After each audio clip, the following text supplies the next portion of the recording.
The Chicago Cubs have a new manager this season and a new outlook on finally ending a century of losing. Governor Doug Ducey has made some bold promises to improve education in Arizona, but a growing number of school districts aren't buying it. Have you always wanted to buy an electric car but were worried about the payment? Some good news tonight. A lot of used electric vehicles are about to hit the market. Free donuts for life. It's true, and we will tell you how to get them. That's one of our 5 stories in 55 seconds. A vehicle tried to ram the gates at NSA headquarters today, forcing police to open fire. Right now we're hearing that there was a report of an explosion, a massive explosion at a home around 920 on Choya Street and 79th Avenue. As you can see behind me, it is a very active scene. Police say an alert shopper at Walmart recognized the suspect, and because of that, they now have new images of the man they're tracking down. But right now, I am looking north and watching a thunderstorm roll in, and gusts associated with that could pose a real threat to firefighting efforts. Well, this happened in the parking lot behind me. The woman is concerned that by hitting her, the driver might have been trying to knock her out so that she wouldn't be able to fight him off. He has been a popular and polarizing figure in our state. Now it looks like Sheriff Joe Arpaio is losing some of his supporters. After a drowning this past weekend, firefighters and volunteers hit the streets today hoping to prevent future tragedies. They were in the area of 35th Avenue and Dunlap in Phoenix to talk about water safety. That included offering swimming lessons along with CPR and babysitting classes. Because it's very important. On average, there are about 75 drowning incidents in the city of Phoenix each year. That's higher than anywhere else in the state. But officials say that's just because more people live here. The Prime Minister of Nepal fears the death toll in his country could reach 10,000. Rescue efforts continue after Saturday's massive earthquake. Seth Doan is in the capital city of Kathmandu with the very latest. If spring weather has you thinking about upgrading your wheels, make sure the car you're looking at meets your needs. We begin now with this newly released dash cam video.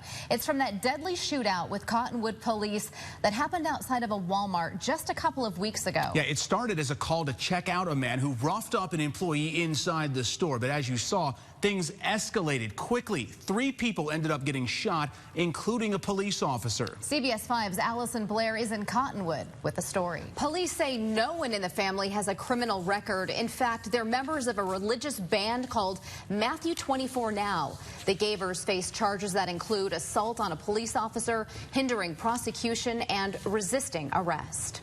Cutting $99 million in state funding to Arizona's 3 public universities means drastic changes. Right now, these are just proposals. The Board of Regents won't make a decision until next month. We will have a live report from ASU's campus on how students are taking today's news. That's coming up at 5:30. Cleanup is just beginning in northern Illinois, where powerful tornadoes killed 2 people and hurt a dozen more. It has been nearly 20 years since a deadly Amtrak train derailment south of Phoenix. Now the FBI is offering a new reward to track down whoever is responsible. There has been a lot of talk this week about 2 big food recalls over listeria contamination, and it's important we share with you the bacteria can cause serious infections and even be deadly. Bluebell pulled 25 of its ice cream products. Sabra has recalled its classic hummus, all because of possible listeria contamination. Eating this can cause listeriosis. It can get Older adults are most at risk, along with pregnant women, newborns, and adults with weakened immune systems. Experts say listeria can grow in cold temperatures, so the products can become even more dangerous in the refrigerator. Well, if you are a country music fan, you are probably headed to the Southeast Valley right now. That's right, and a swarm of crooners out there at Country Thunder in Florence. Check this out. A stolen taxi is at the center of a slow speed chase in LA, and police were right on its tail for most of the afternoon. It started around 1:30 when police say an armed man carjacked the cab, and for more than 2 hours it slowly made its way through several South Los Angeles neighborhoods. It took police and armored SUVs to finally corner the driver. That guy is now in custody. Those who saw the massive brawl at a High Country Walmart say it was utter chaos. A gun battle broke out between police and a group of people accused of assaulting an employee. One officer ended up getting shot, and someone else involved in the fight was killed. CBS 5's Allison Blair has the latest on the investigation. Police say the 31-year-old officer who was shot has been on the force for 10 years. He is expected to make a full recovery. And we're tracking your tomorrow tonight. That's when Governor Ducey could finally call on the state to ditch Common Core standards. Ducey is expected to lay out details of his education agenda while speaking to the State Board of Education. The governor has said in the past he believes Arizona should have its own standards rather than ones based on national standards. Also tomorrow, Senator Ted Cruz will formally announce his presidential bid. During a speech at Liberty University in Virginia just moments ago, he posted on Twitter, "I'm running for president and I hope to earn your support." Cruz is the first candidate to throw his hat into the ring for what's expected to be a crowded field for the GOP nomination. Fast forward to Wednesday, that's when Wisconsin governor and likely presidential candidate Scott Walker will be in the Valley. He is scheduled to speak at a luncheon hosted by the Arizona Chamber of Commerce. Organizers say the luncheon is part of a leadership series that will feature politicians considering a presidential run. It's been more than 4 months since the White House nominated Loretta Lynch to take over as Attorney General, but she has yet to be confirmed. Senator John McCain says he has no interest in appointing Lynch to the nation's top law enforcement office. I will not vote for her. Victoria Mendez was released from the hospital earlier this evening. She told me she was driving home from work last night when she saw her son standing on the corner of her street here. So she stopped her car, and what happened next is heartbreaking.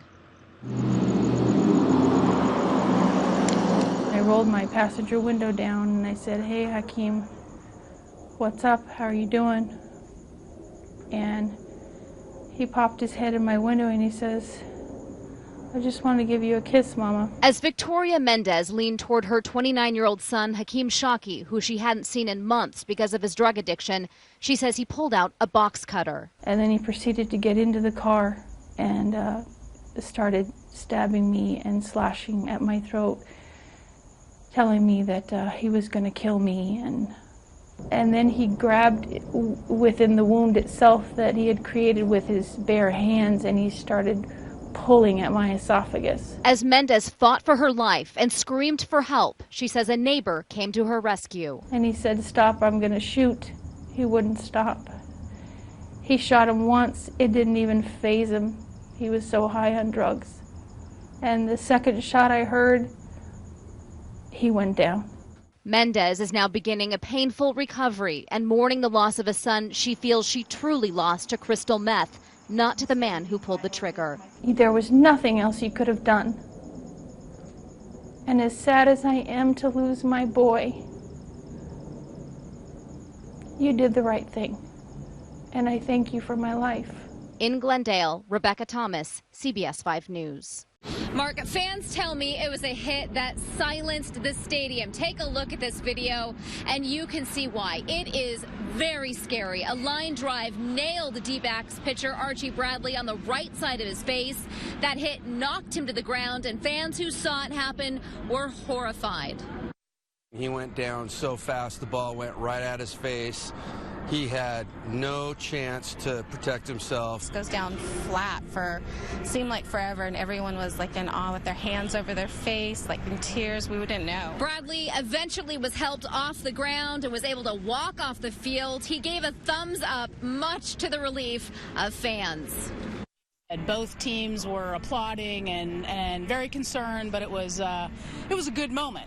That's what happens in athletics, and he went down, but he got back up. Everyone just started cheering, stood up for him, gave him a standing ovation, and he gave a thumbs up, and then the game went on. Now, at the very least, Bradley's face is swollen. We do expect to get a full medical report from the D-backs any minute now that game is over. Reporting live in Phoenix, Rebecca Thomas, CBS 5 News. Coyotes typically don't stick around when they see us, but not only did this one stay, it chased some golfers until it got what it wanted.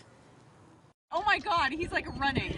A group of ladies hit the link Saturday and had one wild game of golf. He ran up to us just like a dog, and but then I thought to myself, wait, this isn't a dog, that's a coyote.